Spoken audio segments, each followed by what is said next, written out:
I woke up Sunday morning and it was a beautiful day.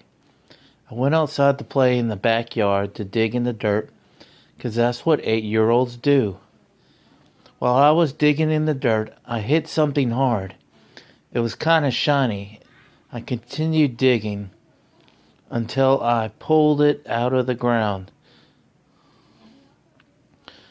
When I looked at it, it seemed to be a crystal looking triangle with three triangles on each corner and a perfect circle in the middle. I thought it was really cool because it looked like a Triforce from the Zelda game. I showed my mom. My mom looked at the Triforce. Honey, where did you find that? I said, in the backyard, in the dirt. Well, my mom goes, well, it looks cool. You could wear it around your neck with this shoestring. Okay, thanks, Mom, said Joshua. I showed my little brother, James, and he thought it looked cool. But my older brother, Jason, said, Joshua, you're stupid. And I said, well, it's real to me. Well, I used my imagination and pretended to be Link, saving Princess Zelda from Ganon. I got caught up in having so much fun, I forgot what time it was. Oh, it's 5 o'clock. It's probably almost dinner time. So I came inside the house, and as soon as I walked through the door, I smelt my favorite meal, enchilada. It's just like any other night. I ate until my stomach felt full. Well, after dinner, me and my brother watched some TV until my mom said, boys, it's time to go to bed. So we all jumped up and went to go brush our teeth. Me and my brother, James, went to our room. We slept on a bunk bed. My mom came in to kiss us goodnight. My mom said, I love you boys, good night, and sweet dreams. I said, Mom, I always have bad dreams. I want to have a good one, but they turn bad. My mom goes, just try to only think of good things, okay? I said, okay. My mom closed the door and it got really dark. My brother said, Joshua, it's really dark, I'm scared. I said, James, remember when Dad used to live here and we would watch the lightning go across the sky at night? Yes, he said. It was really dark that night too. Then they put the amulet / Triforce around my neck and we went to sleep. I finally went to sleep and was just like most of my dreams, practicing sword fighting in a blank white space, when suddenly I could see a grass field, so I went, okay, and started running towards it.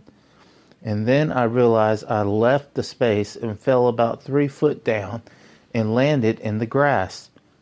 It was kind of funny.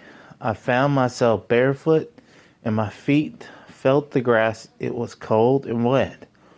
I could smell the air, the flowers, like I was really outside. I thought this is the coolest dream I've ever had. There was a 5-foot white brick wall along the grass, so I started swinging a stick that I found in the grass. Just like all kids, I was pretending to fight people with that stick and talking to myself. When all of a sudden, I heard a little girl's voice say, who are you? I thought for a moment, hold on, why would I be dreaming about a girl?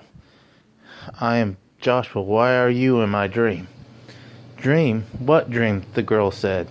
The dream I'm having. The girl says, you don't sound like you're asleep. Show yourself. So I jump over the wall, and there was the girl, with a white umbrella and a white dress. She had her back turned towards me. Okay, I'm gonna make this girl ugly girl. Then she turned around. No, she wasn't ugly at all. She was pretty. I dreamed her ugly, and she was really cute. golden blonde hair, blue eyes.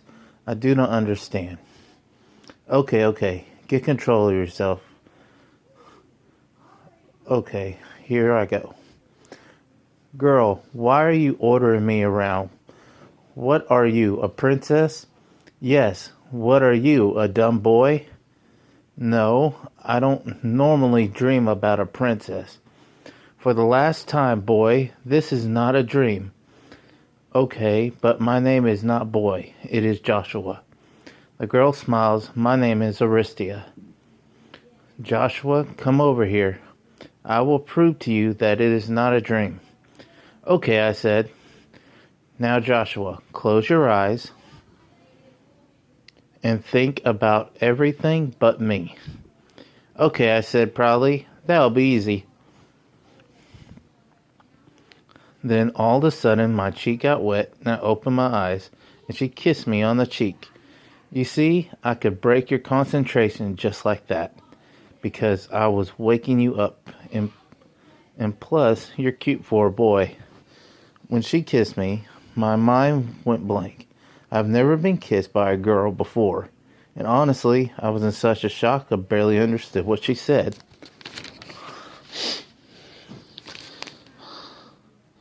Okay, Aristia. Do you like to play any games? Yes, I do. How about tag? Alright, that sounds like fun. I will be it. Okay, she said, but you won't catch me. So I started chasing after her, and she screamed out of excitement. Then a man suddenly appeared in front of me with a big sword and leather armor. He yelled at the princess, "Are you all right? Is he trying to harm you?" "No, he's just playing with me. This boy does not belong here. How did he get here?" "I do not know, but I do not want him to leave." "Mr. Garrett, he is not a bad person. Please let him keep playing with me." Joshua looked up at the man. He looked intimidating and strong. "Hello, sir. You are really strong." "Well, at least he is polite," Mr. Garrett said. Garrett looks at the princess seriously. "You know this can't last forever. But for now, it's okay." Joshua was confused about what they were talking about. So he just smiled and said, "Let's concentrate on spending as much time together as possible, since it's only just for today." "Aristia, it's getting late. The sun is going down. It's probably time for me to wake up." "No, Joshua, you can stay here for 5 days for every one night you sleep in the other world.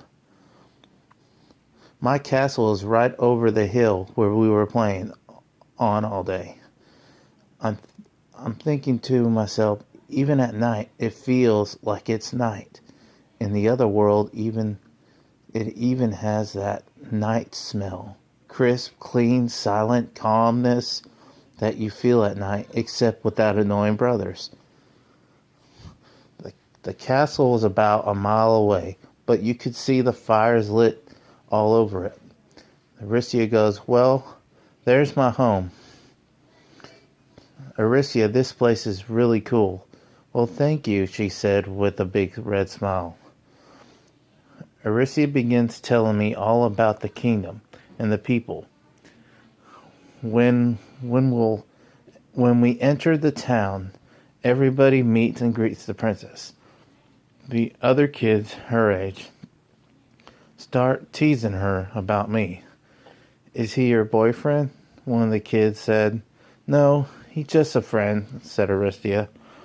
Aristia grabbed my hand and said, "Let's go see my father. That way he can give you a place to sleep."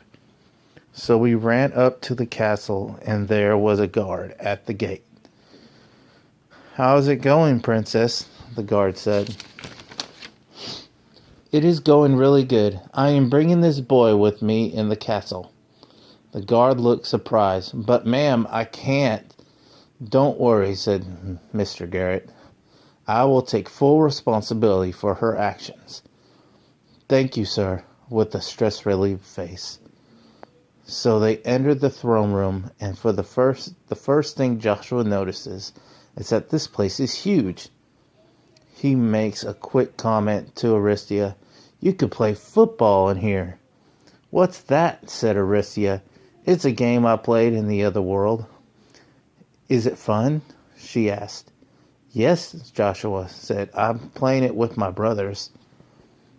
"Well, someday I would like to play football." "You can't," Joshua said. "The game is for boys." Her smile quickly turns to a frown. "So what you're saying is because I am a girl, I am not strong enough?" "You know what? You really are a stupid boy."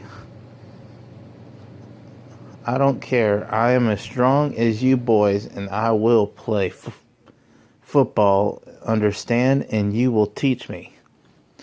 Mr. Garrett's eyes got big out of shock. Garrett said to Aristia, "I think it's time to talk to your father now." "Okay," said Aristia. So we go through the door and where the king resides, and Joshua sees an old man on the throne. The king stares at Joshua really hard. "Hello, sir. My name is Joshua. How are you doing today?" "I am fine, thank you."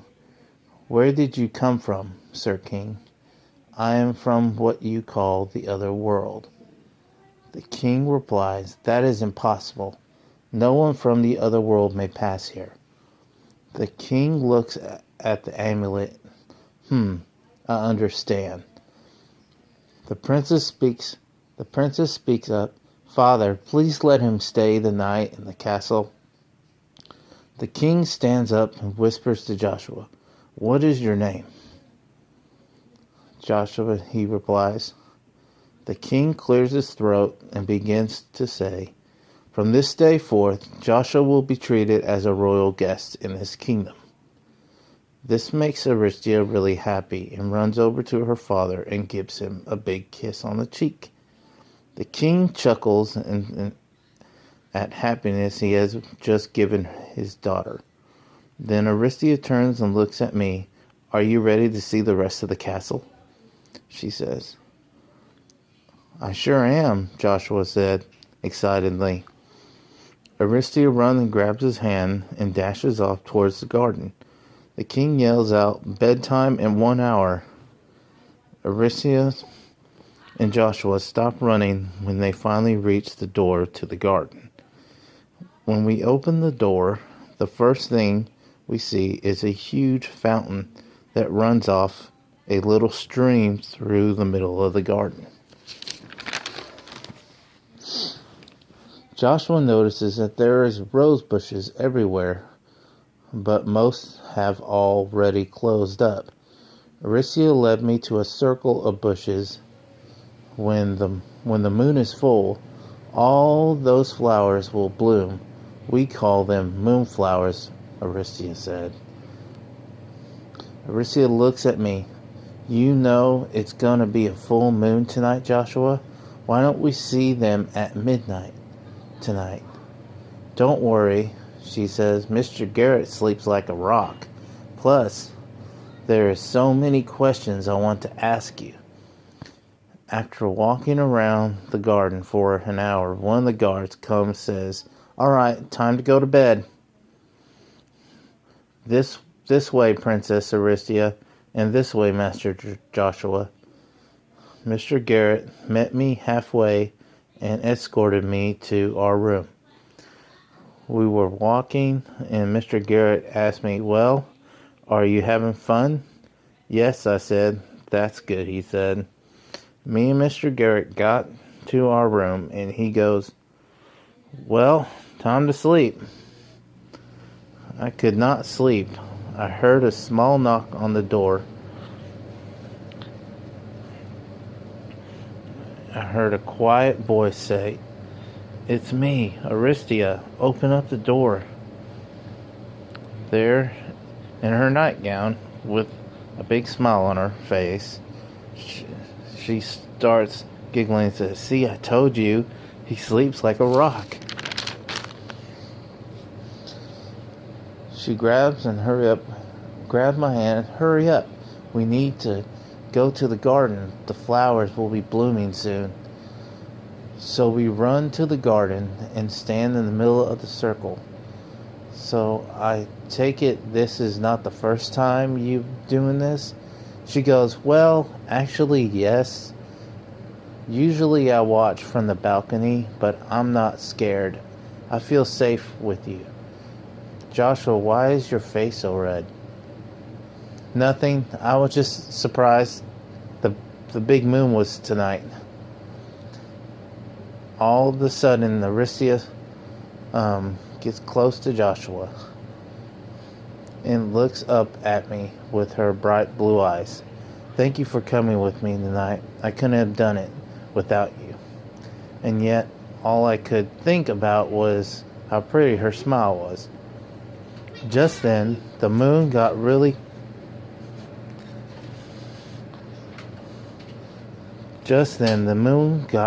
bright, and the flowers started blooming. "Do you see them? They're all blooming. They are all so beautiful." Just seeing her laughing and giggling, happy, made it all worth it. Aristia looks over at the garden wall. "No, it's dangerous. Bad things that hurt people are in the forest at night." "Aristia, it's okay. I'm just gonna take a little look." "Joshua, please don't do it." I climbed halfway up the wall and heard a loud growl. I've never heard such a scary sound in my whole life. Garrett yelled, "Joshua, get down. Get away from that wall. And run now." Aristia screamed, "Help! Help him!" Garrett pulled out his sword and started running towards Joshua. Joshua was running as fast as he could. Garrett met him halfway and he yelled, "Duck!" And as soon as he lowered his head, Garrett swung his sword, and then I heard a monstrous cry behind me. There was a humanoid, red eyes and sharp teeth, and all black. It was cut in half by Garrett's sword. Then the creature turned to ash and blew away. Garrett calls out to Aristia, "Aristia, go to your room and go to bed. As for you, boy, we are going to have a long talk about what happened here tonight." "Yes, sir," I said.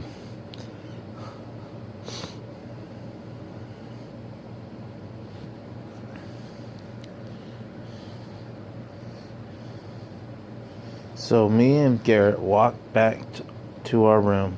Garrett did not say a single word on our way back, but he had a serious look on his face.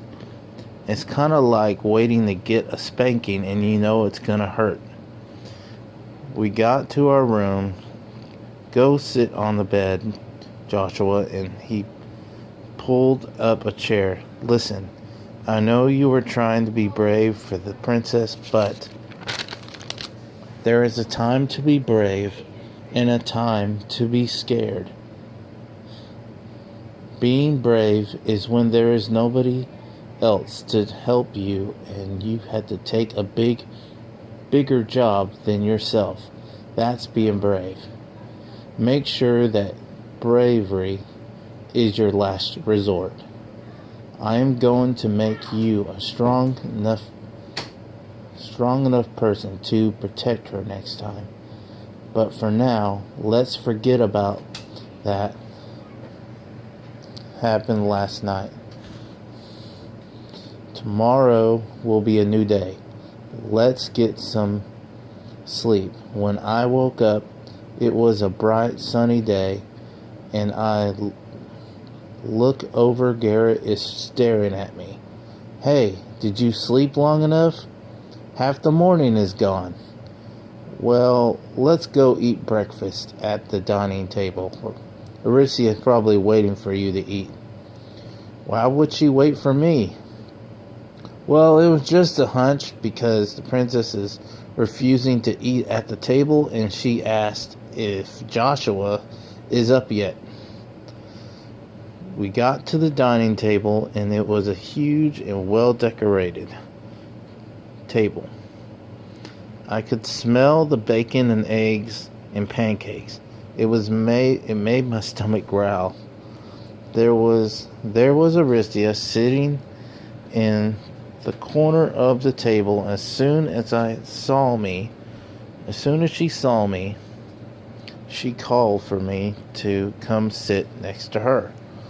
The king pulled out a chair and right next to him and Aristia.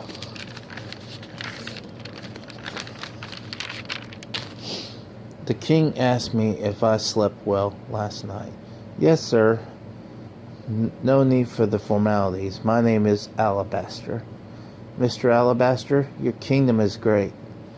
Thank you, but we have a very important responsibility to the people that sleep in your world. There are demons out there that would love nothing more than to kill you people in your sleep.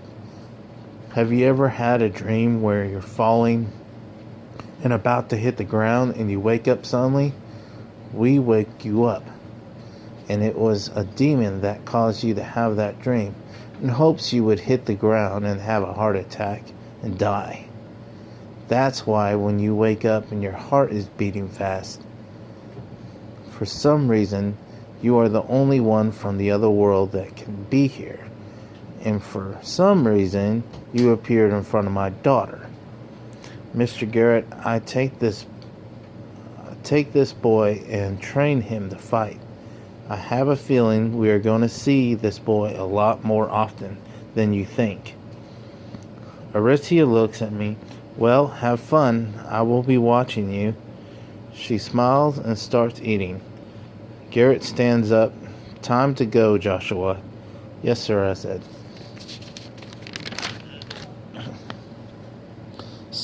So we start walking until we get outside, and I see a bunch of dummies.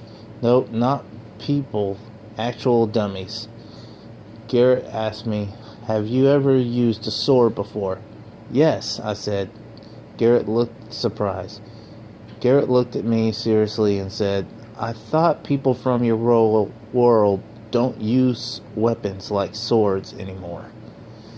Yes, that's true, but me and my brothers are not normal. We practice sword fighting every other day. That's great, he said excitedly. All right, let's have practice bout with these wooden swords. He hands me the wooden sword, and it's kind of heavy.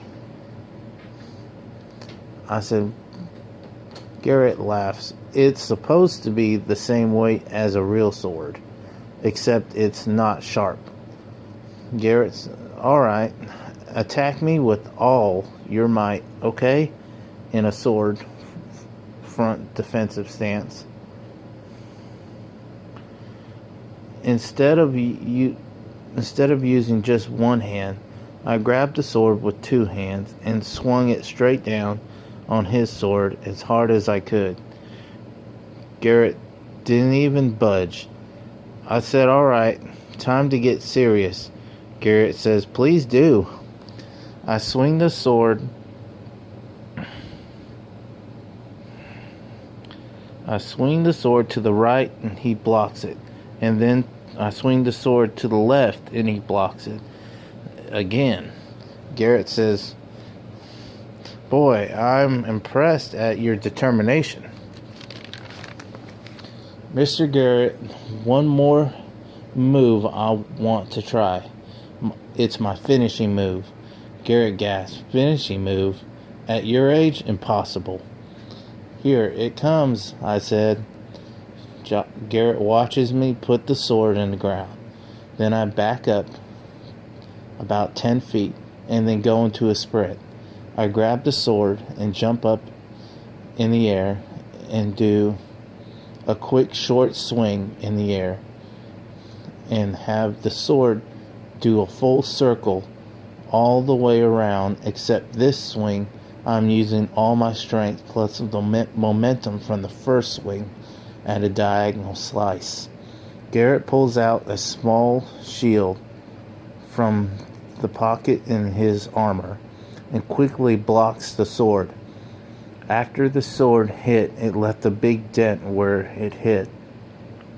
And I said, "Well, sorry, I ruined your shield." "It's okay, it was worth it." Garrett looked at his shield. "This is simply amazing. I never imagined you had this much potential at such a young age. One day, Joshua, you will be a great swordsman." "Thank you, sir. It was a lot of fun." We practiced all the rest of the day. Me and Garrett sat there on two big rocks, watching the sun go down. Garrett stands up. "You did well today, Joshua. You are really strong for a boy for your age." "Thank you, sir.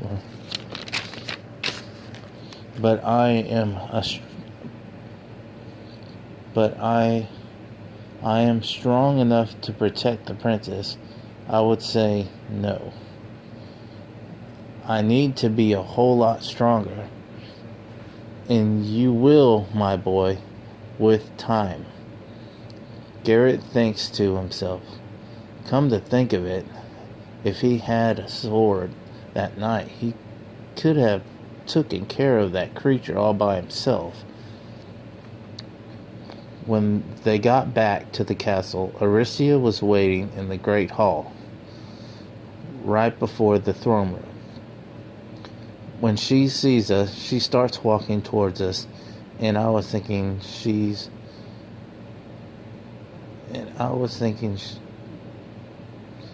always so happy. "Joshua, Mr. Garrett, did you boys have some good training?" "Yes," I said, "it was a lot of fun." She goes, "Well, it is time to eat dinner." But Joshua, she does a little frown. "I'm sorry. I was not able to watch you today. I had my training I had to do." I wonder what does a princess train for? I'm guessing manners. "Aristia, what's for dinner?" She goes, "My favorite meal, cooked ground beef on bread and fried potatoes." "Oh, we call that hamburger and french fries." Aristia looked confused. "How can beef be called hamburger? It is not ham or pork. That makes no sense. That is just what people call it from the other world where I came from." She has a funny look on her face. "You people from the other world are weird." That wasn't very nice, Aristia. "Well, it's true." I thought for a moment, she needs more practice. It made me laugh. "Hey, what's so funny?" I said, "Oh, nothing. You're just funny sometimes." She goes, "Yep, you're a dumb boy," with a smile. "Joshua, let's go eat. I'm hungry." "Okay, Aristia. After you, princess." "No, we go together," and starts giggling. We enter the dining room, and the servants are waiting to seat us. I could smell the hamburgers, and it was making my stomach growl. They finally bring out the hamburgers, and yes, they taste as good as they look. I got done eating, and Aristia was staring at me. I asked, "Is everything all right?" "Yes," she said quickly. "Joshua, there is a ball tomorrow night. I wanted to know if you were going." "Isn't that where you dance and eat?" "Yes, but mostly dance." "Okay, let me think about it for a second." Garrett looks at me with knives in his eyes. "Yeah, I will go to the ball." "Here." Her face got really red.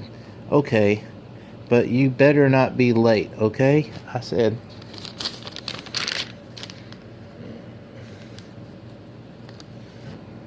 That was the end of chapter 1. Hope you enjoyed it. Please subscribe.